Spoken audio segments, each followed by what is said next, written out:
नमस्कार, आप देख रहे हैं न्यूज वन इंडिया। मैं हूं आपके साथ दीपिका ओझा। चलिए आपको सीधा सुनाते हैं सपा मुखिया अखिलेश यादव क्या कुछ कह रहे हैं, सुनिए। आंकड़े लेकर के आते थे और ये कहते कि उनके जीरो टॉलरेंस की पॉलिसी है, खास करके करप्शन को लेकर के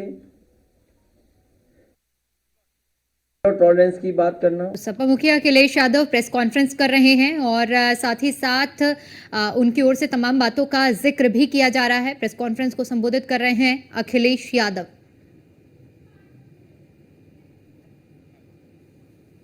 अपने नेता ये कह रहे हैं कि उन्होंने जीवन काल में, उन्होंने अपने पूरे राजनीतिक जीवन काल में ऐसा भ्रष्टाचार नहीं देखा होगा जो इस सरकार में चल रहा है।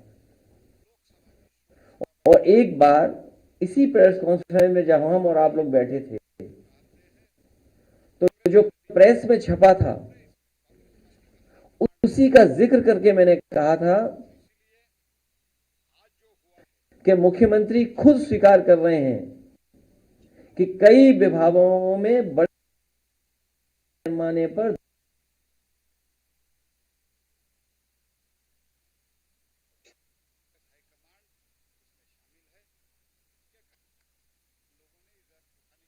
तो सपा मुखिया अखिलेश यादव प्रेस कॉन्फ्रेंस कर तमाम बातों का उनकी ओर से जिक्र किया जा रहा है। तो रखा था, तो ये एक जगह के भ्रष्टाचार का तो खुलासा हुआ है।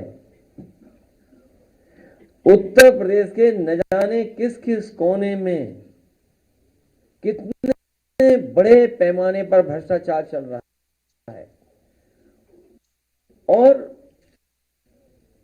जो लोग ये होर्डिंग भी पढ़ेंगे या जो हेडलाइन अखबारों में है, बड़ी मुश्किल से ऐसी हेडलाइन अखबारों में मिलती है। पुलिस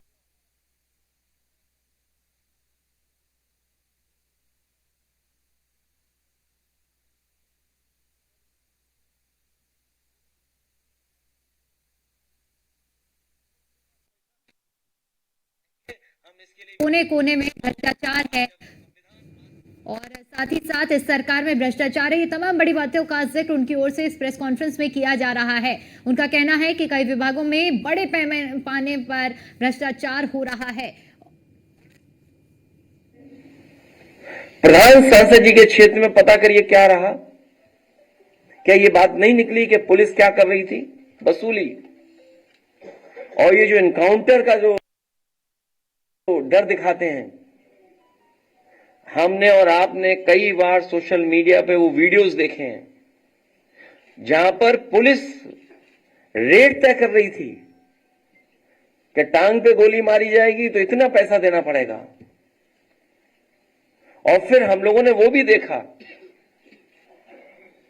कि जब बंदूक नहीं चली तो पुलिस ने एनकाउंटर के लिए अपने मुंह से ही ठाए ठाए ठाए कह दिया था, याद होगा आपको। क्या आपने हमने नहीं देखा, सुना?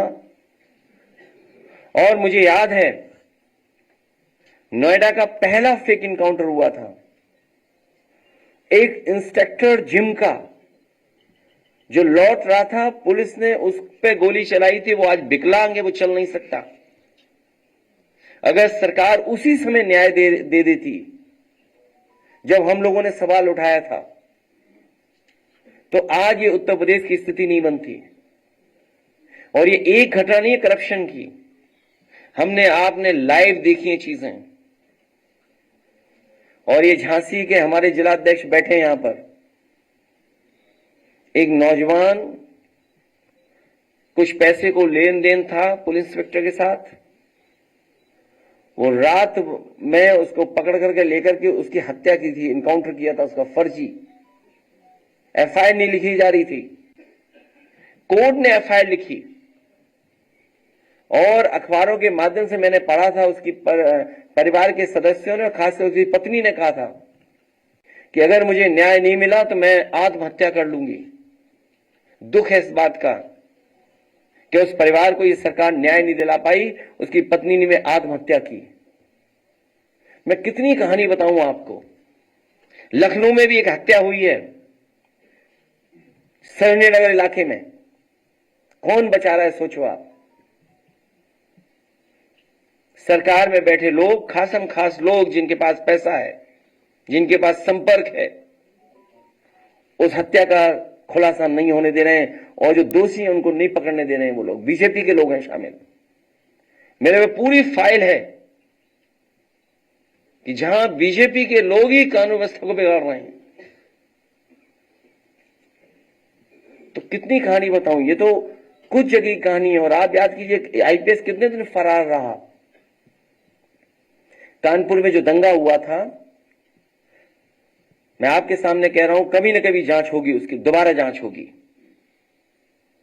वहां पर पुलिस ने जिस तरीके से पैसा वसूला है लोगों पर, और खासकर मुसलमान भाइयों से पैसा लिया है, झूठे मुकदमे लगा कर, डर दिखा करके, जब सरकार की जानकारी में आया तो सरकार को अधिकारी हटाना पड़ा। उस अधिकारी ने, उस अधिकारी के साथ मिलकर के लोगों ने करोड़ों रुपए वसूला था। कितनी कहानियां बताएं आपको, भरी पड़ी हैं। और फाइल अभी मुझे लोग देके गए हैं, अगर फाइल का पढ़ दें तो न जाने कितना भ्रष्टाचार दिखाई देगा, केवल एक विभाग का। और फिर ये ड्रोन वाला कोई कार्यक्रम चला रहे हैं बीजेपी वाले। ड्रोन उसी से देखेंगे, ऊपर से ही देखेंगे। बताओ, आप अस्पताल जाते हो, ड्रोन की जरूरत है आपको क्या अस्पताल में भीड़ देखने के लिए? लोहिया अस्पताल जाइए, आप सिविल हॉस्पिटल जाइए, पीजीआई आप जाइए, क्या आपको ड्रोन की जरूरत पड़ेगी भीड़ देखने के लिए? आप किसी रेलवे स्टेशन पे चले जाओ, आपको जरूरत पड़ेगी ड्रोन की भीड़ के लिए, देखने के लिए? तो 10 साल रह करके इन्होंने हर व्यवस्था को खराब किया है। हर व्यवस्था, हर विभाग बर्बाद कर दिया। ये दावा करते थे कि मेडिकल कॉलेज बना रहे हैं, भले 13 मेडिकल कॉलेज नहीं बन पाए, जिनको एनएमसी ने मान्यता नहीं दी। कहीं मान्यता मिली है 13 मेडिकल कॉलेजों को? और जो मेडिकल कॉलेज हैं उनकी स्थिति क्या है? कहीं इलाज नहीं मिल रहा गरीब को। एक जिला अस्पताल नहीं बनाया जहां पर दवाई, इलाज, इंतजाम पूरा मिल जाए गरीब को। तो स्वास्थ्य विभाग वो दिखाई दे रहा है, और कितना भ्रष्टाचार होगा उसमें पता ही नहीं। ये तो कुछ खुल रहे हैं, और ये खुल इसलिए रहे हैं कि कुछ लोग मोहरा बन गए हैं। वो मोहरा हैं, दिल्ली के वाईफाई के वो पासवर्ड हैं।